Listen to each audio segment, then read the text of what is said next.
आप देख रहे हैं इंडिया टाउन न्यूज, भारत की बात। नमस्कार, जय जोहार। स्वागत है आपका हमारे खास बुलेटिन राजधानी सरकारधानी में, जहां हम आपको छत्तीसगढ़ की महत्वपूर्ण खबरों से रूबरू कराएंगे। तो चलिए बुलेटिन की शुरुआत करते हैं राजधानी रायपुर से।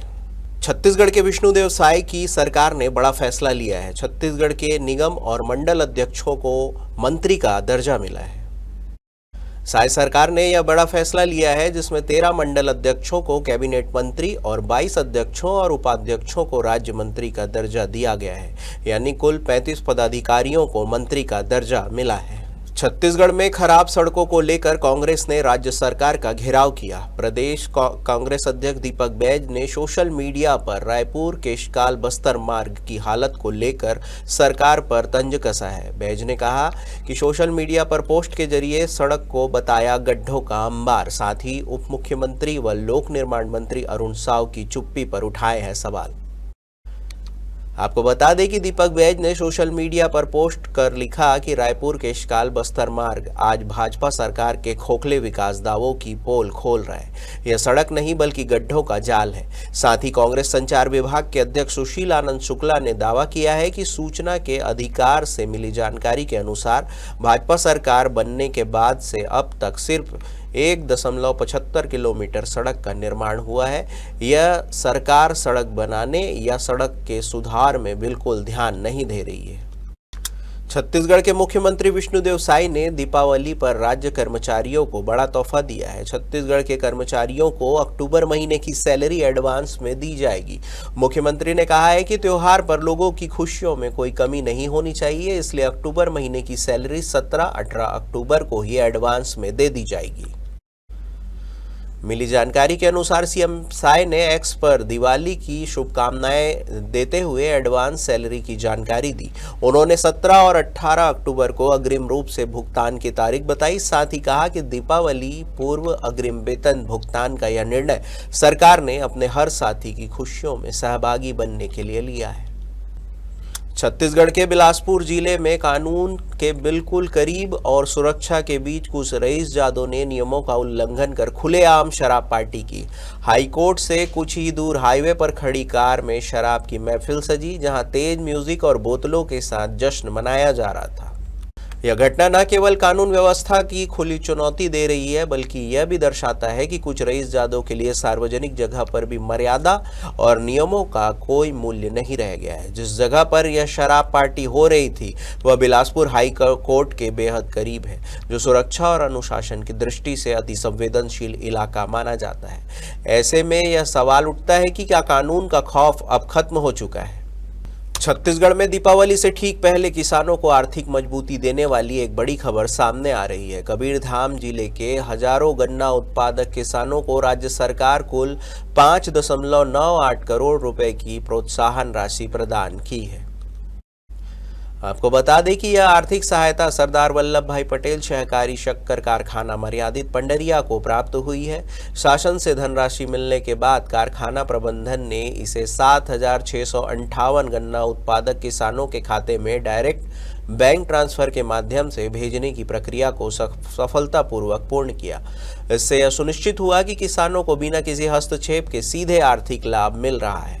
वक्त है एक छोटे से ब्रेक का। बने रहिए इंडिया टाउन न्यूज के साथ। कभी कभी चेहरे का छुपा दर्द दुनिया नहीं देख पाती है।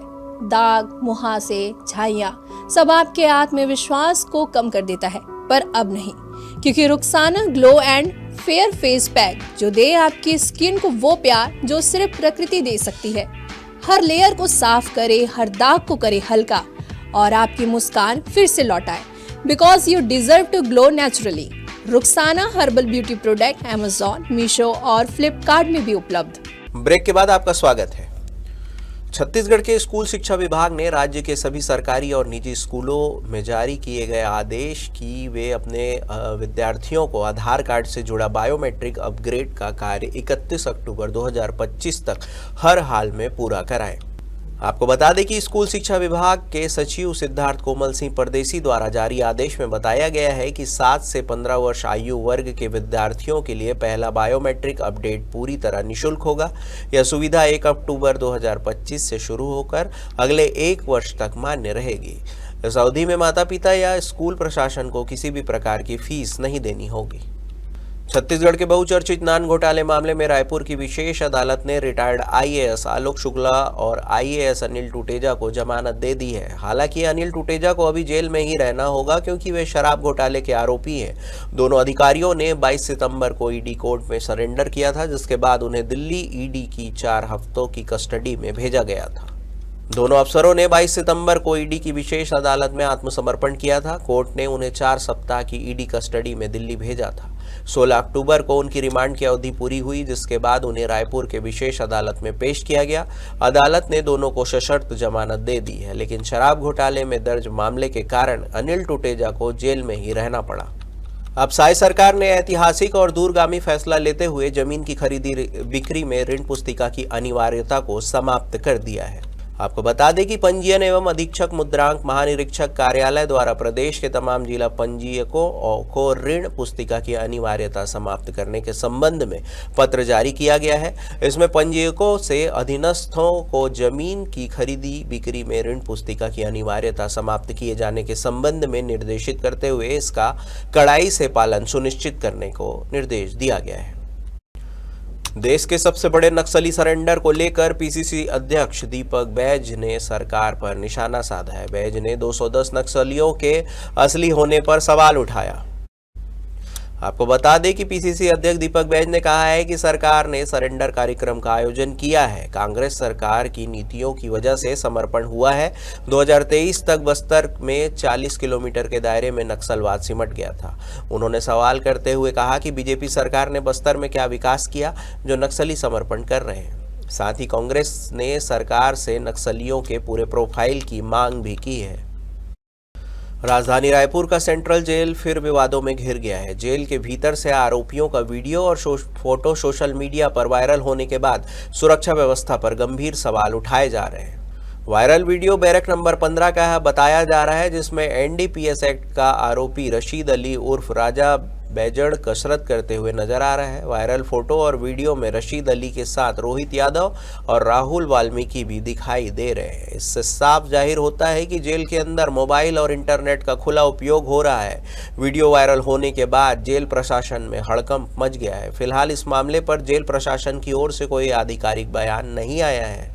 तो राजधानी सरकारधानी में फिलहाल इतना ही। देश प्रदेश की बड़ी खबरों से अपडेट रहने के लिए देखते रहिए इंडिया टाउन न्यूज, भारत की बात। नमस्कार। आप देख रहे हैं इंडिया टाउन न्यूज, भारत की बात।